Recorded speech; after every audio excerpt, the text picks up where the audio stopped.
Hi everyone, welcome to this reading. So I have my crystal ball off to the side. I will be scrying throughout this message. If you're new to my channel, my readings are a little different. And if you're returning, welcome back. You know how we do if it doesn't resonate with you, if you're forcing the story to fit, arguing with it in any way, just leave it behind for the people who it's meant for. So a lot of you guys have been complaining about the microphone. Just so you know, it's not the microphone, it's my heater. And it's dead of winter here, so that heater is going to stay on, unfortunately. Hi Priestess here, you guys are going to have your next Microhabits video post on Sunday, and channel members, you guys will have a book review that's going to post on Sunday as well, so keep your eyes out for that. If you're interested in channel memberships, that link will be in the description box. They're very yappy today. It's like she wants to hear herself talk over me. So we'll see how this goes. Yeah, I see you. We're going to see how this goes. So this is actually me trying to record it again because I got started and then that happened, and I just did not want to have to deal with that for a moment.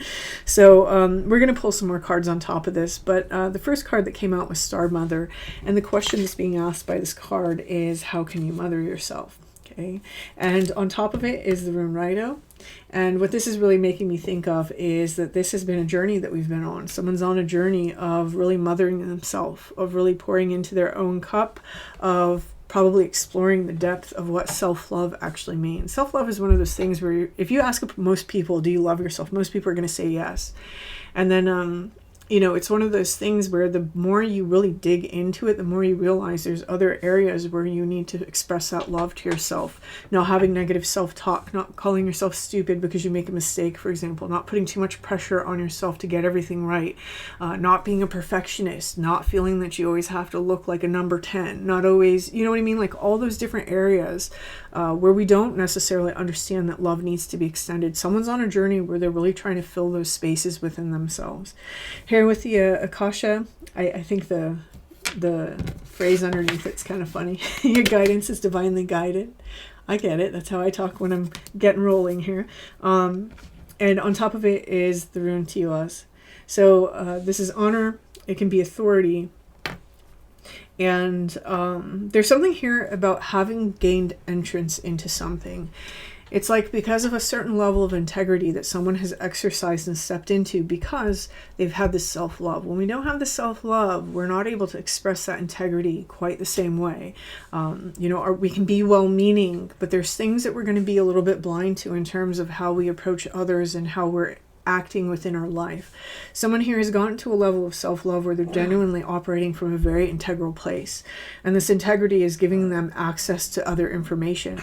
This kind of makes me think of the reading that I wound up posting. I think I'll have posted it I'll have posted it the day before this, where it's basically you're aligning to a different frequency, and in this frequency there's this added something else, right? And that's really what I'm seeing here. It's like we're having access to other information, because what is integrity and what is self-love, they're forms of alignment. I wish you guys could see this the way that I see it, because they're just playing and the one puppy's like upside down kicking her feet in the other dog's mouth. It's so funny. And I almost feel that that's kind of part of the point, because I kept looking over and seeing this, right? It's more fun, or life's more fun. Some of you, as you've entered into this space, you're really letting yourself experience more joy. That's also part of self-love, right? Not having to be serious all the time, not having to have all the answers all the time, letting yourself just be and play and be human. And I think that this is really opening up someone to some sort of mystery. And the reason why I'm saying that is because we have the Sphinx there over on the side, and for me the Sphinx is quite mysterious, right? We don't have all the answers about it. There may even be a significant Leo placement for somebody. Bro, like, no, you, it's because I picked up a box of biscuits. She knows she's got me around her finger. All right. The theme over here, what we have is we have birthing a new age, and it's being paired with the rune Ansus, Fehu. And so there's this new age of abundance that's coming into someone's life. That doesn't necessarily mean financial, though I'd be very surprised if it wasn't, because of these two energies. But this is really like a place where blessings are occurring. I'm hearing miracles in the making, okay? And one of the things that I'm being kind of felt that I'm supposed to talk about as I step into this, though, is Oh God, all the dogs are going. I hear the dog downstairs whining. I hear my dog's barking. Now my dog's trying to knock over the camera. It's chaos. Oh. I'm going to say this. It's almost like there are things that are going on around you that can't necessarily be helped, but I feel that whoever's message this is, you are practicing a level of acceptance. Again, you're not being so serious about things or demanding that they go a particular way. That's a form of self-love, right? Being able to say, you know what, the world is going to world around me, and life is going to life, and people are going to people, and that's okay because I still occupy my sovereign state here. And when we do that, we really free ourselves up not to, I'm just going to keep it real, right? We don't bitch as much. We don't like feel that it's everyone else's responsibility to make us comfortable all the time. We don't, feel like we're owed something that in reality we're not owed anything. And we're able to operate ourselves in a very integral way where we hold the line, we have good boundaries, and we understand what we deserve, right? There's a difference between being owed something and things that we deserve. We also understand when we have a right to remove ourselves from things. So it's this very balanced energy that I'm getting in this reading for somebody. I love this. It's like someone has truly embraced their empowerment. Oh, I love it. And because of this, things are starting to line up. And what I feel like I'm being kind of pushed to say about that is, sometimes it takes reality a while to line up to the work that's being done. This is an echo. You can think of it as like an echo hologram, right? And it's being manifested from the things that are like being pushed out from you, that vibration and the resonance. And this is something that's talked about in all esoteric traditions. This is a very beautiful space for someone to be. It's like there's the energy that you're putting out, and then there's the organizing of the earth beneath you. So if you are in a space where you're waiting for something to come through and you're recognizing that you have done this work and you are receiving more information now and you are accepting things now, not fighting against them, not trying to bully them into place, not subjecting yourself to like this victim narrative. I mean, obviously some people are victims of situations. That's not who I'm reading for, right? If you find yourself in this balanced place, this is a place where you're really organizing the structures of your reality, and you just have to wait for that echo to catch up. If you continue to push and push and push, the echo never catches up, right? And then we always feel like we're failing because it doesn't quite match. And so whoever this message is for, I actually think that you are taking a time out because of this right here. It's like we're allowing ourselves some grace and some space to integrate whatever information, whatever energies it is that we're actually, I almost feel like tumbling into. That we have not only created, but we're tumbling into. And once that kind of clicks into place, you'll see that manifested in your reality a little bit more. There's heavy on the manifestation here for sure. Okay, these two down here, feeling is like supporting energies. We have Wunjo, which is joy, and then we have Thurisaz, which is the thorn. So again, that joy, but also that protection, right? The boundaries, allowing ourselves to experience change without losing ourselves. Off to the side, and I find this kind of interesting because this is a supporting energy that's about to come in, and this is the rune Anses. Funny because I actually said that before, I believe. And so this rune for me is always about some sort of communication that's being brought forward. It can be insight, inspiration. It can be some sort of wisdom that we gain. It can be some sort of perception shift. It can also be the truth, learning the truth about something. I feel that because it's a supporting energy, I feel that this is mostly the truth about oneself. Okay, I should do that on camera, I guess. Okay.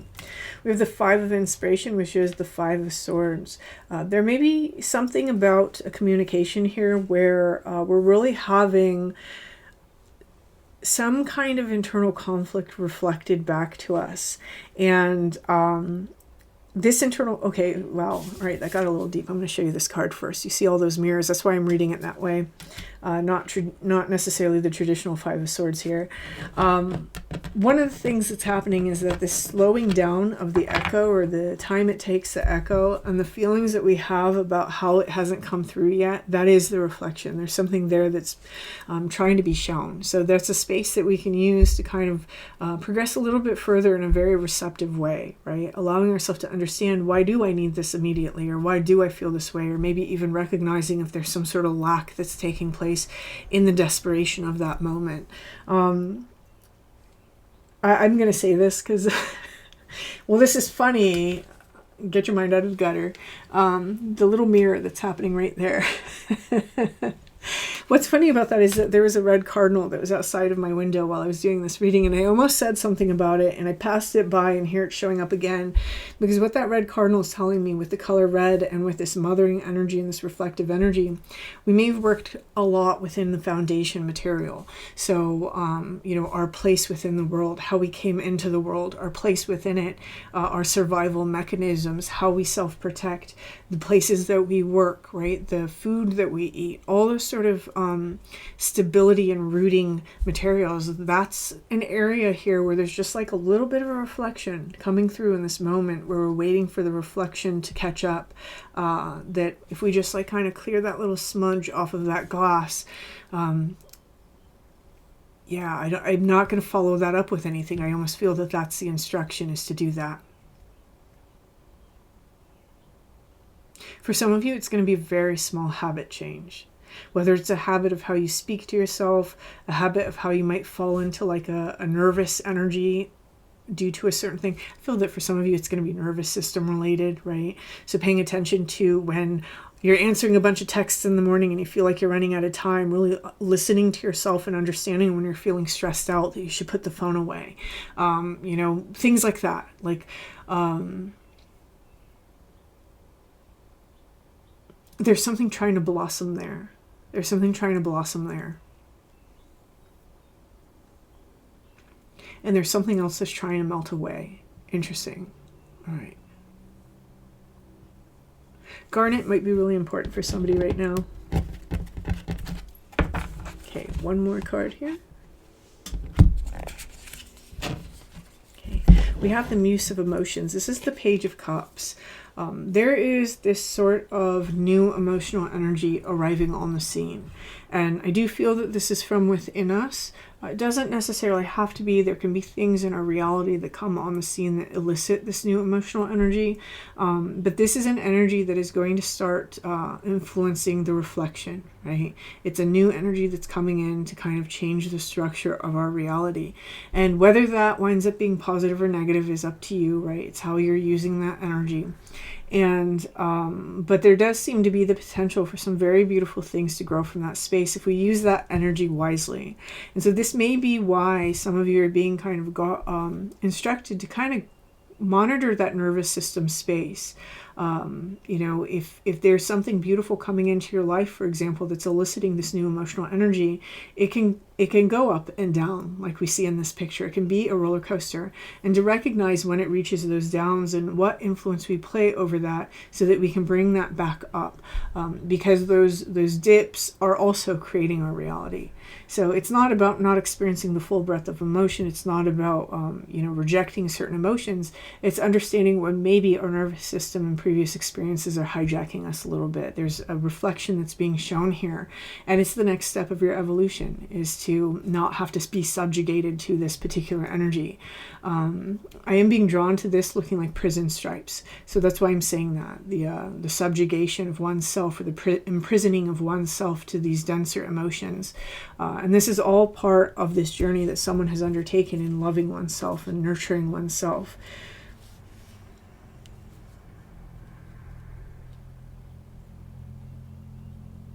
I'm hearing one more. Okay, and then we're done.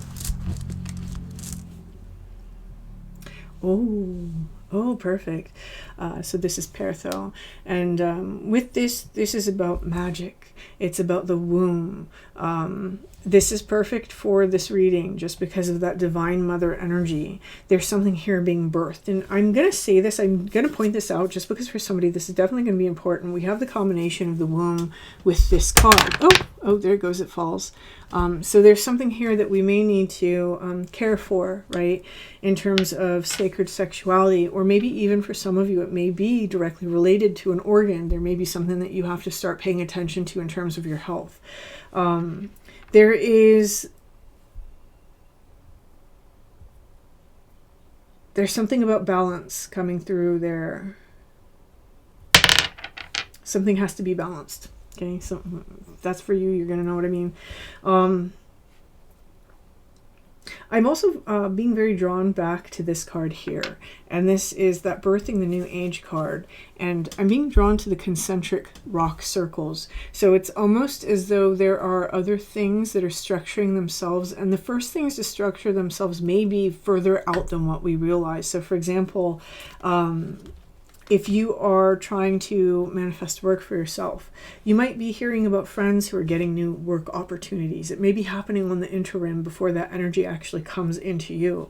We're the ones that conceive that as being more distant, but in reality, it's easier to occur out from the centrifugal point. It's something here where it's like in the abstract layers of our personal reality.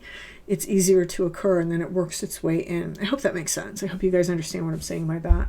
So this is an interesting reading, heavy on the manifestation. And it's all because someone's on this sort of self-love and self-nurturing journey. This energy, apparently you are embodying very strongly, for me to almost say energy. The roses are really important because it's really speaking to me about that unfolding. We're unfolding some new layer here that is revealing almost this divine nature that is allowing that consistent regeneration of that nurturing energy to take place. It's like if it was difficult for you before, it's becoming not difficult at all. It's becoming second nature. Ooh, it's becoming part of who you are. And then it brings me back to the thing I heard when I got to this card, which was miracles in the making. So whoever's message this is, this is beautiful. And I'm going to leave this here. Feel free to like this. Feel free to leave a comment. And until next time.